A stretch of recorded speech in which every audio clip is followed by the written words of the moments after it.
Hi guys, welcome to episode 10 of Maniacs, and this episode is entitled Harvest Preparatory School, The Aftermath. And in this episode, I'm going to be reading and discussing several of the messages that I received after last week's episode that was entitled Ethical Education.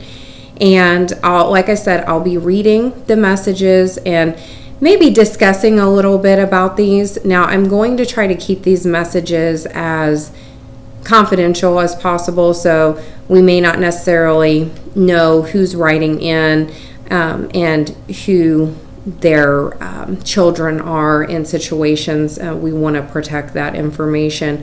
But I think you will hear and realize that the issues that were discussed in last week's episode really have such a negative effect on parents and children, and they extend far past the reaches of them just being at Harvest Prep. Many of these kids are so behind by the time that they leave that it continues to affect them throughout their school career. And it's very unfortunate, especially, when you think about the resources that the leadership at Harvest Preparatory School have. And these are, the leadership, meaning the people that are running the church are also running the school and they're running the college. And if my figures were even close to being right last week, which I think that they are, there's a surplus of about $3 million just from the Ed Choice and the tuition for Harvest Preparatory School.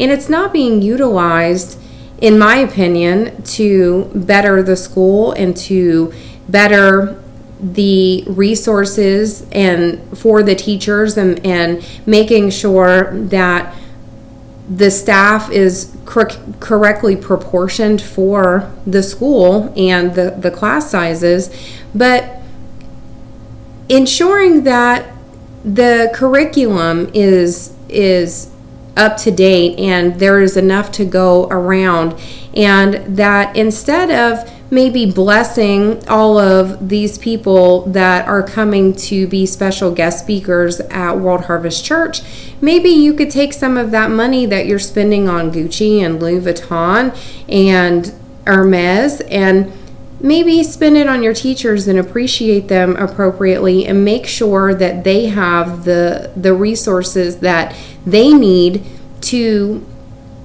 teach and be the best that they can be for the students. And I want to say something in particular because I did receive a couple of messages, from teachers talking about the non-tax. I really did my best not to, what's the word that I want to use? To not make the non-tax sound like it's always a negative thing, but my point in talking about the non-tax or the many 1-year substitute licenses that many of the teachers at Harvest Prep have, the point that I wanted to get across, and I hope that I did, was that there are resources to ensure that there are qualified and licensed teachers at Harvest Prep. However, if the system that you choose is to have some teachers that are on the non-tax, then make sure that they have the support that they need so that they can be developed and they can be mentored, and that they're not having all of the struggles that brand new teachers have in general when they do have the education and the licensure to back up what they're teaching and the subjects and the grade levels that they're teaching. But they also have the support that's needed from more experienced teachers and people that have been in the education field so that they can overcome a lot of these obstacles and be successful in the classroom, and in turn make sure that the students are successful. So I'm going to read through many of these messages and probably discuss some of those as well. But again, trying to keep everything as confidential as possible, and but give you a different perspective than my own, that there are families and there are former students and former teachers that are plagued by Harvest Prep and the things that happened to them while they were there, and the things that they feel like they did not get while they were there. So many of my episodes are talking about my experiences, and this one is going to be talking about the experiences from a different perspective.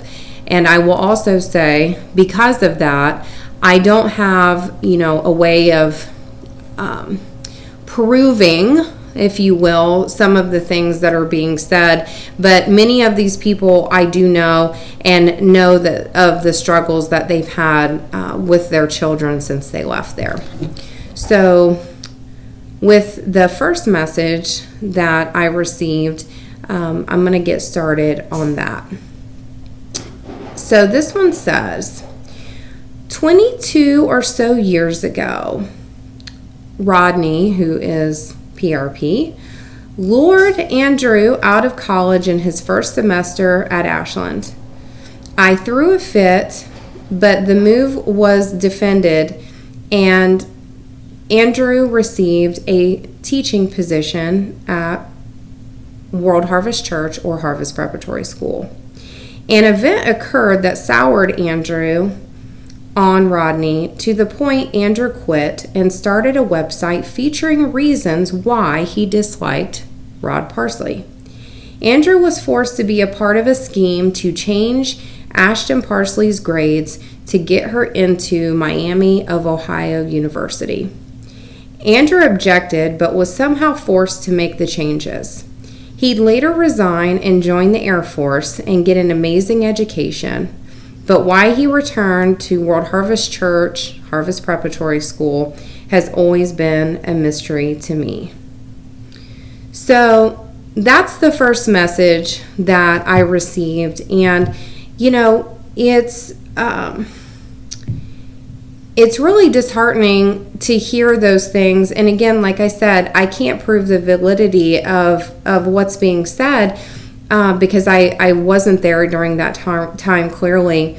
But not only is this damning, information, but if we have teachers or administrators that can be forced to change grades or feel inclined to change grades to ensure that people are graduating and getting into colleges, what makes you think that it's not happening with other people? And again, I don't have proof that this is the case, but like we mentioned in last week's episode, we can look at these test scores, especially at the high school level, and it's very questionable that kids are receiving high enough grades on these testing that they are required to take that they would have enough credits to graduate. And this is just my opinion, but when I received the message that I just read, it was not only shocking to me, but also gave a lot of credence to the fact that we may have more issues behind the scenes than just what these test scores say or don't say. So the next message that I received was from a parent, and it says, my oldest daughter attended HPS in 2007 for 7th grade. I paid the full monthly tuition fees. There was no ed choice. I was paying over $300 per month. I applied for enrollment. She was accepted for 7th grade, and after receiving her first quarter report card, her grades were C's and D's. I could not believe it when she always had A's and B's prior in Columbus City School District.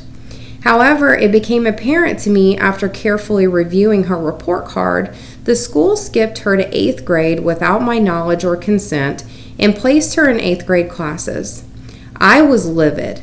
I went to the school to address this matter and was told that they made an executive decision to put her in 8th grade classes because she did so well in public school. I told staff to put her in the 7th grade classes because a lot of the classes that they had her placed in were prerequisite classes for the 8th grade classes that she had never had before. I demanded that they place her in 7th grade, and then staff got honest and told me that they couldn't because all of the 7th grade classes were filled and they couldn't add her to them. So I sought the advice of a principal in Columbus City Schools who told me that even if she failed every class, they still would have to promote her to 8th grade due to their error, so it didn't make a difference now. Of course, I didn't tell my daughter, but I was very upset with the school because they deceived me, made a decision without my consent. Her poor grades were now on her record, and because she was only in the 7th grade, I learned that colleges only review high school transcripts. So she stayed, and I continued to pay that high tuition for 9 months. After the year was over, I enrolled her back in Columbus City Schools for her official 8th grade year. And there was really no explanation other than, what she received according to the message that she sent, that there was just no room for her to be in the 7th grade. And so she remained in those 8th grade classes and then had to go to 8th grade, at a different school for her official 8th grade year. And she, didn't receive any of the 7th grade classes that she should have received, unfortunately. So now the next message that I received was from a parent who had 2 children at Harvest Prep. And her message says this: I just met yesterday for my daughter's ETR meeting to develop her official IEP. It's been a long journey of 3 years of intense academic intervention for both of my kids. My son was able to get back on track, but my daughter will need more intensive help. Lots of tears and anger have gone into this due to the joke that HPS was for the start of their academic career. I'm so glad you're exposing this. It makes me angry to even talk about it.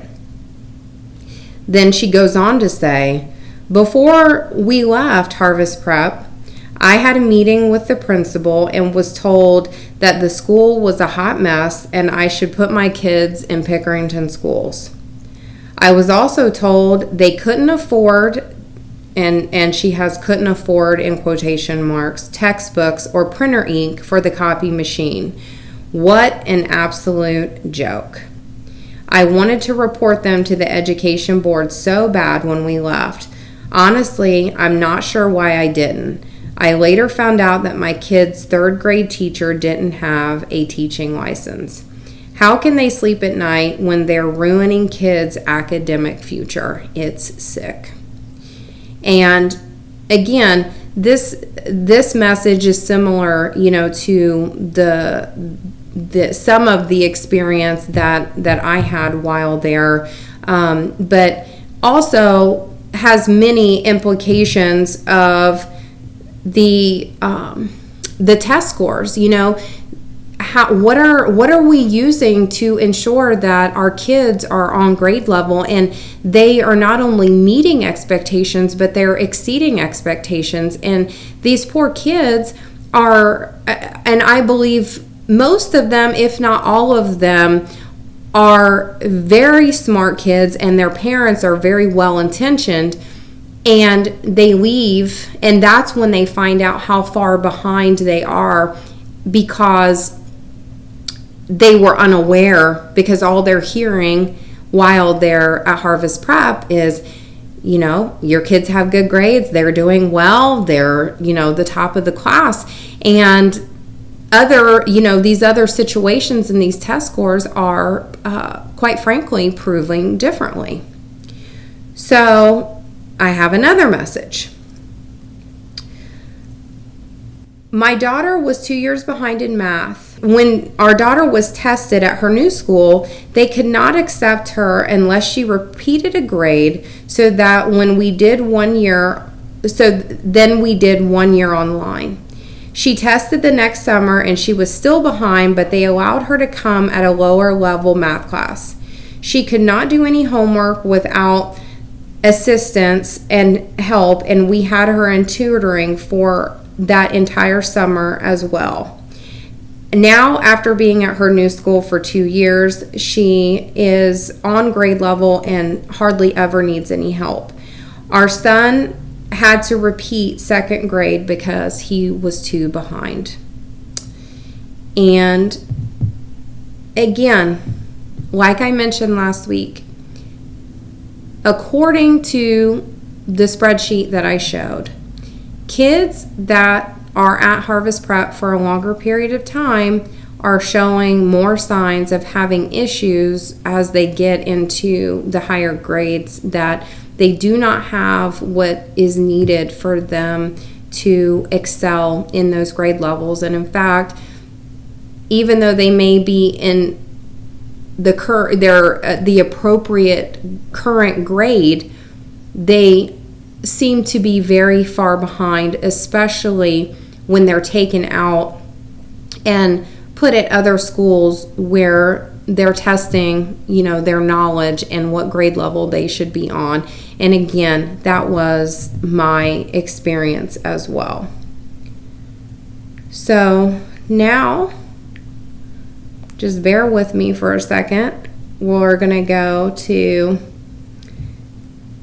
another message that I received.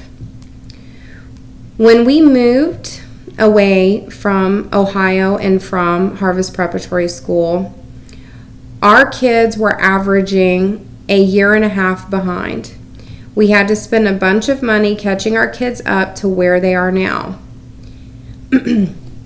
I believe that one of the teachers that was in my daughter's third grade class was only there so that she could coach basketball. And their kids now seem to be doing well at the school that they're currently at. But again, another message of kids being in lower grade levels.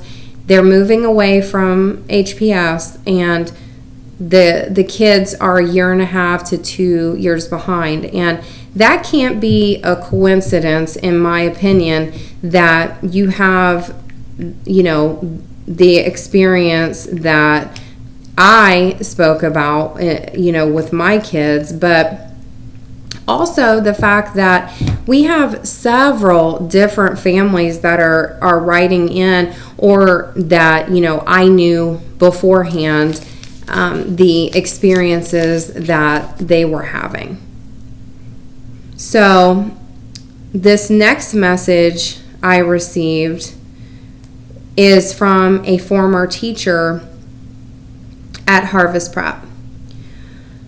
Robin, I did advocate for us and the lack of resources and curriculum. I advocated and spoke up about the students who were struggling and them not wanting to offer title or resources to kindergartners and first graders, as well as the school's continued acceptance of students who did have learning disabilities but not offering services to them, and so much more. I made sure I was honest and transparent to every parent about their students' progress. I take the education of my students seriously and tried to lay a good foundation. I do know a lot was not happening in the different grade levels, and I tried to be as much help and assistance as I could be. However, I was not given the opportunity. And she goes on to say, they are not doing anything to develop and support the teachers.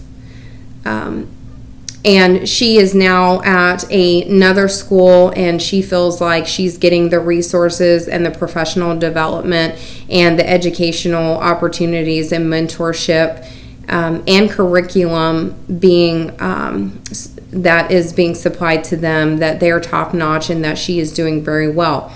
Now, this was a teacher that was on a non-tax, and she was also pointing out to me, that there are very many good teachers that are on non-tax, and there are some teachers that are licensed and credentialed that are not very good teachers, and I wouldn't disagree with that. But what I also said to her, and I will continue to say, is that if the system that you choose to utilize at your school is to have several teachers that are on non-tax licensures because they do not have licensure from another state in teaching or the education behind it, but you can get a non-tax license just with having a bachelor's degree. That doesn't mean you're qualified. But again, there are qualified teachers that are on non-tax licenses that have had teaching licenses in other states. But if the system that you're choosing to utilize at your school is to have these teachers, then what support is being given and what resources and professional development are being given to these people and teachers that we're putting in the classroom to support them and ensure that our kids are getting the education that they should be getting in their grade level. So now let's go to another message that I received, and I apologize that it's taking me a little bit of time to kind of pull these up. But this is another message from a former teacher. Thank you for this podcast. I am glad you are speaking out. It is frustrating that they give Gucci sunglasses and other expensive gifts to important people that are speaking in the church, but they couldn't pay for new carpets and make other repairs in the school. The school needs so much TLC, and yet Rod Parsley's net worth is $4 million. As a teacher, there was a lack of support from administration and even some bad leadership. The teachers have been yelled at over the intercom with students listening. Just this year, there were teachers that were yelled at during a staff meeting, and then the person doing the yelling in administration just left. No apologies, no remorse. I am not going to stay at a job where there is abuse. There are other great administrators at Harvest Prep, however, and the middle school principal is amazing. He is kind, supportive, and he actually cares. Anyways, I support you speaking out. So that is several messages from students, parents, and teachers and former teachers at Harvest Preparatory School. And I have one more here that I'd like to read, and this one is from a former student, and let me just get to it. And I think this also kind of, again, gives a different perspective of, parents, teachers, students, and what they're experiencing at Harvest Prep. So this message just says, reflecting on my time at HPS, I have mixed feelings. The high turnover of teachers and lack of discipline among students made it challenging to excel academically. Favoritism, particularly towards those connected to the pastor, further complicated matters. In hindsight, I believe my parents' investment would have been better served at a public school with a strong academic focus. While I appreciate the experiences gained, I can't help but feel underprepared for college. And this, again, is from a student that it appears has graduated from Harvest Prep and not only felt like he or she did not get what they needed at Harvest Prep, but then also feeling very underprepared for college in their opinion. So I wanted to read all of those and do this episode again because most of the episodes that I do are from my perspective and from my experiences in being there as the HR director and as a parent myself, 2 kids that went to school there. And I think it's important to be well-rounded in what we're talking about and how there are several things that are going on that have affected and are affecting the kids and the families that choose Harvest Preparatory School and the teachers for that matter. And what are they going to do to fix it? They have known for many, many years that there are issues there, and there are issues with curriculum, and there are issues with teachers, and there are issues with administration, and clearly big issues with the test scores and our kids being very behind getting their education from there or lack thereof.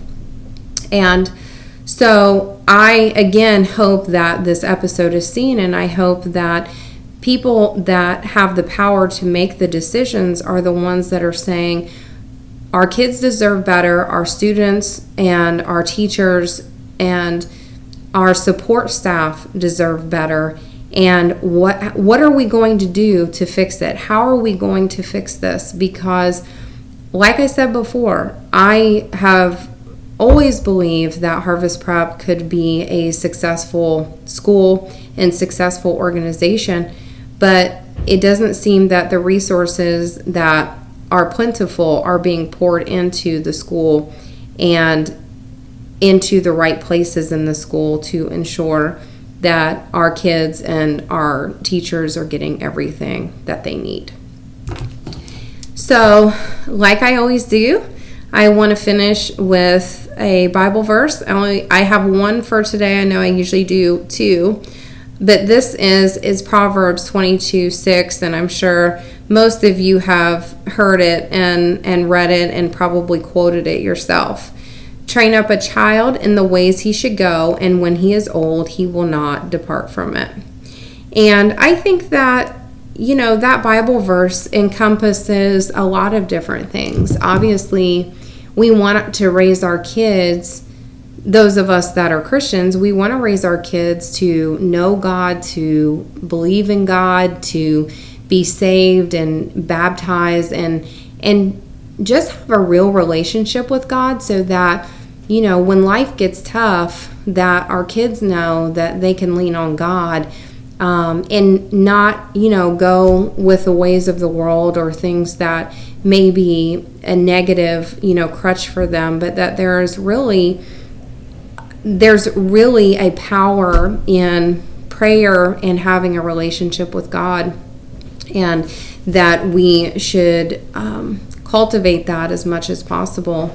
But I also believe that we have a responsibility to our kids to ensure that they're receiving a good education, and that when we have information that is proving that they are not getting what they need and they are not getting the best education, what are we going to do about that? Because it's not just the responsibility of Harvest Preparatory School and the administration and the teachers there, but it's also the responsibility for us as parents that once we have the information, what are we going to do about it?